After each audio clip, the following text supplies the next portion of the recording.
Hello my sweet and lovely viewers. তো কেমন আছো তোমরা সবাই? আশা করি প্রত্যেকে অনেক অনেক ভালো আছো। তো আজকে একটা বিশেষ সিমটমের কথা বলবো, যে সিমটম তোমরা দেখে তোমরা বুঝতে পারবে যে গর্ভের আগত সন্তানটি পুত্র। তো সেই বিষয়ে আলোচনা করার আগে তোমরা যদি এই চ্যানেলে নতুন হয়ে থাকো অবশ্যই চ্যানেলটি সাবস্ক্রাইব করে ছোট্ট একটা ভিডিওতে লাইক দিয়ে পাশে থেকো।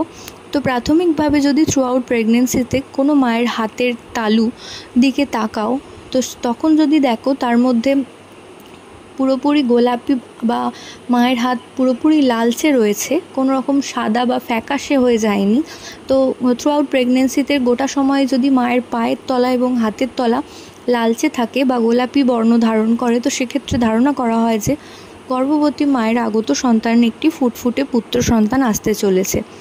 তো আশা করছি এই ভিডিওটা তোমাদের কিছুটা হলেও উপকারে আসবে। এই সমস্ত এগুলো পুরনো দিনের গুণীজন এবং গুরুজনেরা এই ধরনের ধারণা পোষণ করতেন। এর সাথে সায়েন্টিফিক কোনো মতামত নেই, তবে আপনারা দিনের শেষে মিলিয়ে দেখতে পারেন, আপনাদের সাথে অবশ্যই মিলে যাবে।